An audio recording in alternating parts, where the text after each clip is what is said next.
मैं भारत की सेना का, इस देश के प्रधानमंत्री का धन्यवाद देना चाहता हूं कि जिन्होंने पहलगांव की घटना के बाद अभी से शुरू हुआ ऑपरेशन सिंदूर करके पाकिस्तान को मुंहतोड़ जवाब दिया। मैं उन लोगों को भी श्रद्धांजलि अर्पित करना चाहता हूं जिनको धर्म के नाम पर honourable member please sit down we are working निहत्थे लोगों को there are some technical issues only not ये प्रॉब्लम जो है वो प्लीज वेट ये प्रॉब्लम लोकसभा का है, ये प्रॉब्लम मेरा नहीं है। मुझे हिंदी आती है तो मैं हिंदी बोलूंगा ना। आपके कहने से मैं अंग्रेजी नहीं बोलूंगा ना, और अंग्रेजी विदेशी भाषा है। यदि आप तमिल बोलने के लिए मुझे कहते तो मुझे प्रसन्नता होती। आप इंग्लिश बोलने के लिए कहते हो, विदेशी भाषा है वो। यही मानसिकता है आप लोगों की। कोई तमिल बोलने के लिए कहे, कोई बांग्ला बोलने के लिए कहे तो मुझे गर्व होगा, क्योंकि वो हमारी भाषा है, भारतीय भाषा है। आप अंग्रेजी बोलने के लिए कह रहे हो। Please be seated, please be seated, we are trying, work is going on, please be seated. Some patience should be there, na? Honorable member, you are senior member of the house. Okay. No, you please be seated, please be seated, please be seated. Controversial होगा तो हटा देंगे। No controversial. Vanakkam से शुरू करते हैं। वनक्कम से शुरू कीजिए। वनक्कम से ही शुरू करते हैं, या भालोबासी से शुरू करते हैं, किसी से शुरू करते हैं, बांग्ला से, तमिल से। मैं 2 दिन से सभापति महोदय, मैं 2 दिन से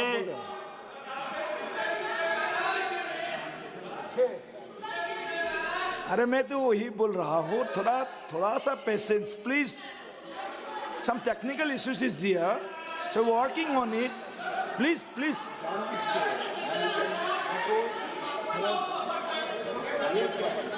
Some repeatedly telling you that some technical issues is there. ये अभी work is going on. Just a minute. आप ये देखें sir, chairman sir, Please be seated. Chairman sir, अभी 30 मिनट तक, इस 30 मिनट तक बंगाली में भाषण होता रहा। किसी भी तमिलनाडु के सांसद ने इतना चिल्लाकर बात नहीं किया। उनको हिंदी से क्या प्रॉब्लम है सर? हमको तमिल से प्रॉब्लम नहीं। तमिल महान भाषा है, हम तमिल का रिगार्ड करते हैं, आदर करते हैं, सम्मान करते हैं। उनको हिंदी से क्या प्रॉब्लम है सर? और यही कांग्रेस की मानसिकता है, यही कांग्रेस के सभी सहयोगी पार्टियों की मानसिकता है। तमिल में उनको नॉर्थ इंडियन से प्रॉब्लम है सर।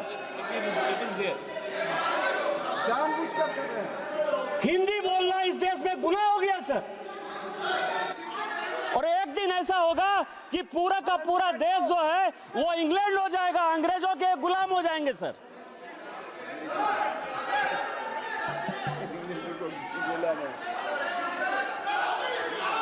सभापति महोदय, सभापति महोदय,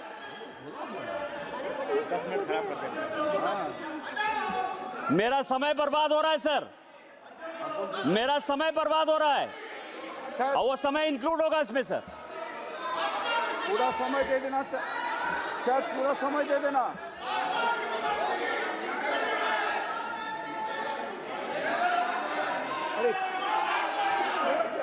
आवाज नहीं आ रही है, मेरी भी आवाज नहीं आ रही है। नहीं, मेरी आवाज आ रही है।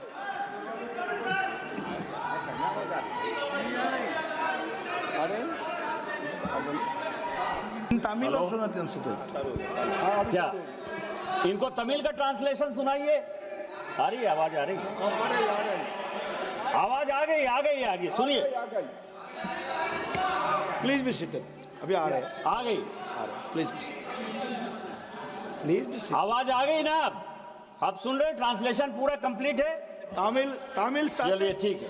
Maharaj ji, Tamil started, you can hear Tamil started.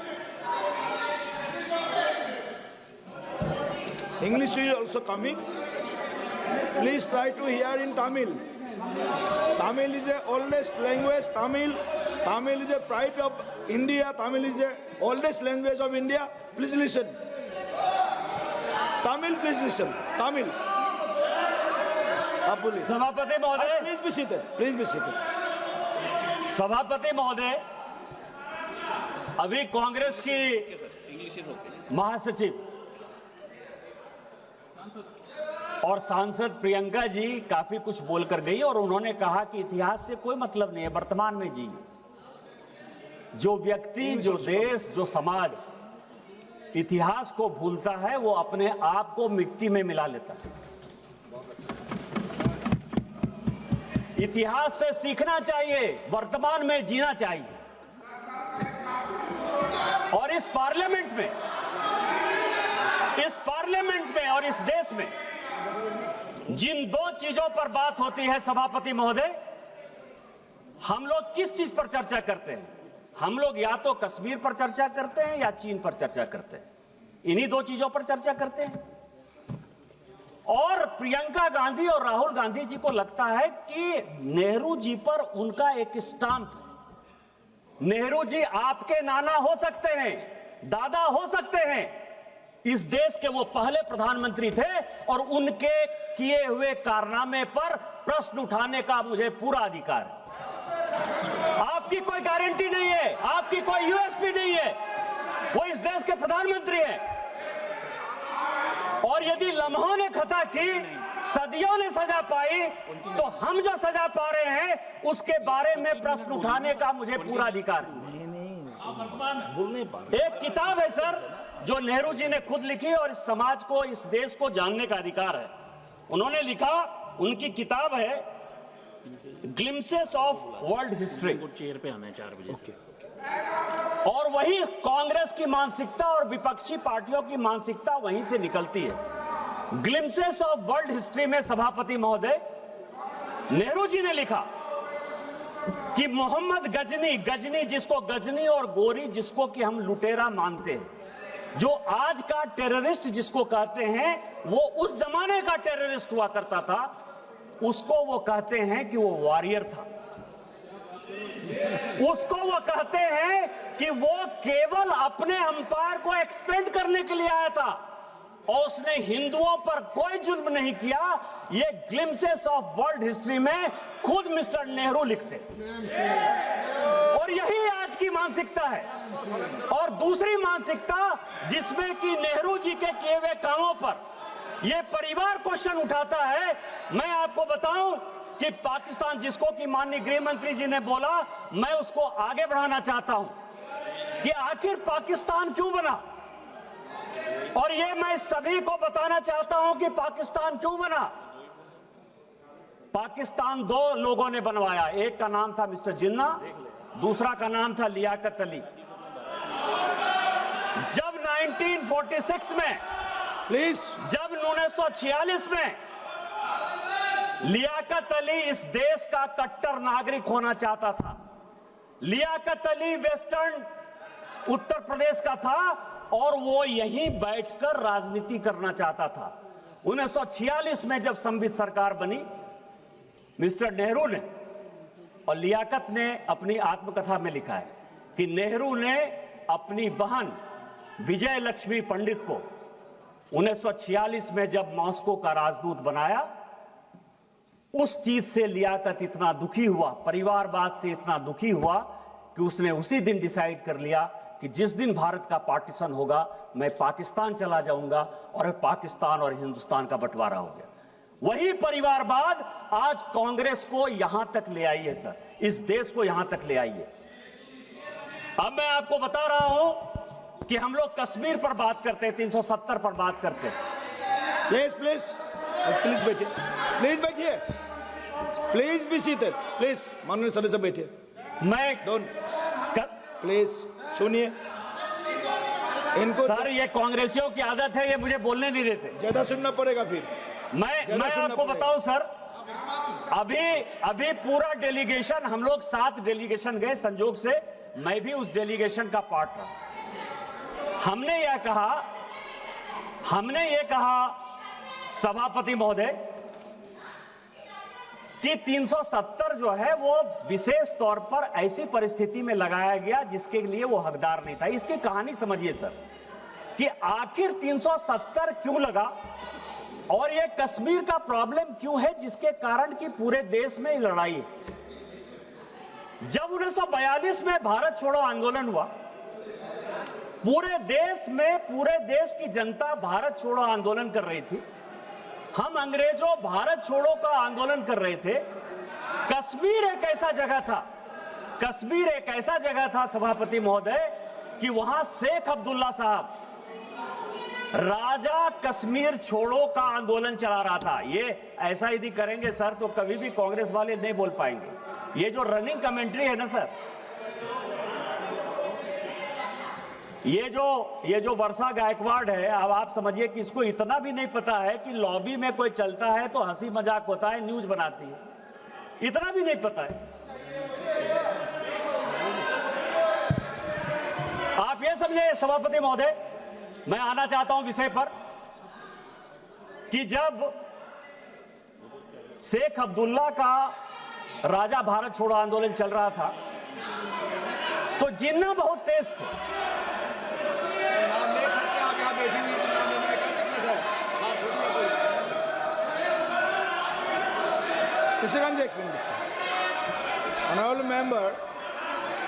Honorable member, please be seated first. Please be seated first. आप बैठिए पहले आपको बैठने बोला है, बैठिए। Please be seated first, please be seated first. आप बार बार बैठे बैठे टिप्पणी कर रहे हैं मेंबर, बैठे बैठे आप टिप्पणी नहीं कर सकते, आपको अलाउ नहीं किया गया है। Please be seated, don't talk, please be seated, please be seated, don't talk please, please. सभापति महोदय, शेख अब्दुल्ला साहब राजा कश्मीर छोड़ो का आंदोलन चलाए हुए थे और जिन्ना ने उस वक्त राजा का साथ दिया, और जिन्ना ने जब राजा का साथ दिया और जब 1947 में भारत का विभाजन हुआ, उस वक्त राजा को यह लगा कि नेहरू जो है मेरे खिलाफ, नेहरू मुझे किसी तरह से भारत के साथ नहीं रहने देना चाहता है और जिन्ना मेरा समर्थन करता है, लेकिन मैं जिन्ना के साथ नहीं जाऊंगा, नेहरू के ऊपर मुझे विश्वास नहीं है। इस कारण से उन्होंने 2-3 महीना अपने डिसीजन को कि भारत के साथ मिलना है कि नहीं मिलना है, उस तरह से उन्होंने डेफर किया।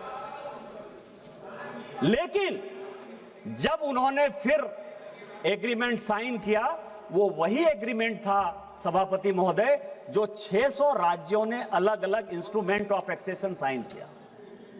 जब मणिपुर के साथ वही लागू हो गया, जब कच्छ के साथ वही लागू हो गया, जब उत्तर प्रदेश के साथ वही लागू हो गया, तो कश्मीर में कैसी ऐसी बात थी जो आपने उसको धारा 370 दे दिया? और यदि जिनको लगता है कि 2 नेशन थ्योरी के आधार पर वो साइन नहीं हुआ, तो जब सिक्किम 1975 में भारत में मिला, जब गोवा 1962 में भारत में मिला, तो उसको 370 आपने क्यों नहीं दे दिया? आज जो ये कश्मीर के हालात हैं, उस हालात के पीछे यदि नेहरू गांधी परिवार जिम्मेवार है तो हम जिम्मेवार नेहरू जी को ठहराएंगे या नहीं ठहराएंगे? इसमें प्रियंका गांधी और राहुल गांधी को परेशानी क्या है? ये आप कह रहे हो, मैं आपको दूसरी बात कर रहा हूं। चाइना की बहुत बात, जितने अखिलेश यादव जी बोले चाइना के बारे में बोले, कनिमोझी जी चाइना के बारे में बोली, सुप्रिया जी चाइना के बारे में बोली, जितने अपोजिशन के आदमी हैं सब चाइना के बारे में बोल रहे हैं। सुप्रिया ने बोला, नहीं बोला, मना कर दिया।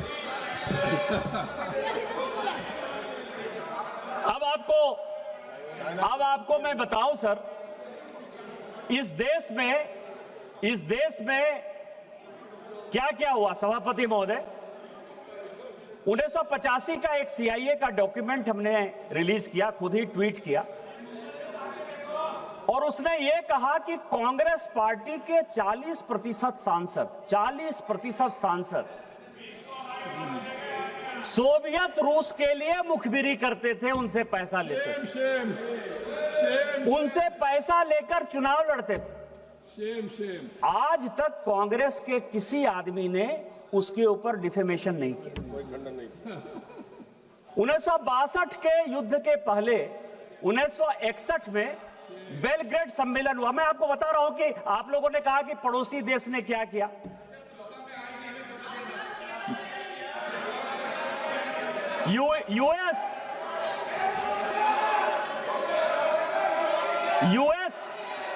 यूएस और अमेरिका, यूएस और अमेरिका के पहले 1961 में नेहरू जी ने कहा तिब्बत देने के बाद, और मैं तिब्बत पर भी आना चाहूंगा सर कि तिब्बत है क्या। तिब्बत 1886 में भारत का, नेपाल का और तिब्बत का एक समझौता हुआ। आपको पता है कि तिब्बत जो है नेपाल को एक हर्जाना दिया करता था प्रत्येक साल 1954 तक। वो कभी भी चाइना का पार्ट नहीं था, नेपाल का हिस्सा हुआ करता था तिब्बत। और इसी नेहरू की गलती के कारण तिब्बत चला गया। आज चाइना हमारे माथे पर खड़ा है। और 1961 में जब नॉन अलाइनमेंट मूवमेंट का नैम का जब सम्मेलन हुआ बेलग्रेड में, तो मैं आपको बताऊं कि उस वक्त जो कंट्री जो सिग्नेटरी थी हमारी, नेपाल, अल्जीरिया, भूटान, युगोस्लाविया, इन सबों ने जब 62 का युद्ध हुआ सर, सभी के सभी चाइना के साथ चले गए। और उतना छोड़िए, आप पड़ोसी देशों की बात कर रहे हो। 62 में हमारे हारने के बाद नेपाल ने अपना बाउंड्री एग्रीमेंट चाइना के साथ साइन किया, मंगोलिया ने साइन किया, वियतनाम ने साइन किया, कोरिया ने साइन किया। कौन सा देश आपके साथ खड़ा था? कौन सा देश आपके साथ खड़ा था? कौन सा देश खड़ा था आपके साथ? और 62 में क्या हुआ सर? ये सैनिकों की बात कर रहे हैं। मैं आपको एक और कहानी बताना चाहता हूं, आप सैनिकों का क्या सम्मान और असम्मान करते हैं। 71 का जो ढिंढोरा आप पीट रहे हैं कि 71 में हमने इतना बड़ा विक्ट्री कर लिया, इतना बड़ा विक्ट्री कर लिया, एक और देश को हमारे माथे पर खड़ा कर दिया। यदि बनाना था तो 2 नेशन थ्योरी में हिंदू बांग्लादेश बनाना था और मुस्लिम बांग्लादेश बनाना था। लेकिन जो फील्ड मार्शल थे जनरल मानिक शाह, जिनके कारण कि हम युद्ध जीते, आप सैनिकों की बात कर रहे हो। आपको पता है कि 72 में जब उनको फील्ड मार्शल की उपाधि मिली, फील्ड मार्शल वो होता है कि जो जनरल को मिलता है, जो आर्मी चीफ को जितना पैसा मिलता है, दरमाहा जिसको कहते हैं पैसा, वो पैसा उसको मिलेगा, इसीलिए वो फील्ड मार्शल है। उतनी सुविधा उसको मिलेगी, इसलिए फील्ड मार्शल है। आपको आश्चर्य होगा सभापति महोदय कि 1972 से लेके 2007 तक इस कांग्रेस सरकार ने उनको पेंशन तक नहीं दिया। फील्ड मार्शल का पैसा तो छोड़िए, जब कलाम साहब राष्ट्रपति हुए और उन्होंने इंटरवीन किया तो 2008 में फाइनली उनको पेंशन मिला। आप आर्मी चीफ की इज्जत नहीं करते हो, 71 बार के हीरो की इज्जत नहीं करते हो, और आप कहते हो कि आप सेना के बारे में सम्मान करते हो। मैं आपको 62 के युद्ध की बात बता रहा हूं सर। इन्होंने अपने रिश्तेदार को, भाई भतीजाबाद केवल पॉलिटिक्स में नहीं, 1962 के चाइना युद्ध के समय इन्होंने असम नेपा का जो हेड है वो मिस्टर कॉल को बनाया। कॉल कौन था? कॉल नेहरू जी का चचेरा भाई था। 18 सेनापति को बाईपास करके उसको उन्होंने बनाया। और आपको पता है क्या हुआ सर? उस युद्ध में चीन हमारे साथ, चीन के खिलाफ अमेरिका भी था और ब्रिटेन भी था। लेकिन आपको आश्चर्य लगेगा सर कि जो आकाशवाणी में जब नेहरू जी ने अनाउंस किया कि आसाम हमारे हाथ से चला गया, तो मिस्टर कॉल जो है भाग कर आ गए सर, और यहां रिसर्च रेफरल अस्पताल है धौला कुआं का, यहां जो है वो भर्ती हो गए अस्पताल में। आप किस तरह की बात कर रहे हो? उन्होंने अपनी किताब में लिखा सर, अनटोल्ड स्टोरी में, अनटोल्ड स्टोरी में लिखा, उसी मिस्टर बी.एल. कॉल ने लिखा कि इंडियन एयरफोर्स यदि हमारा साथ देती तो शायद हम बच सकते थे, लेकिन नेहरू ने एयरफोर्स का जो है कोई भी उपयोग नहीं किया, जिसके कारण कि भारत के, उन्होंने अपने स्टोरी में लिखा।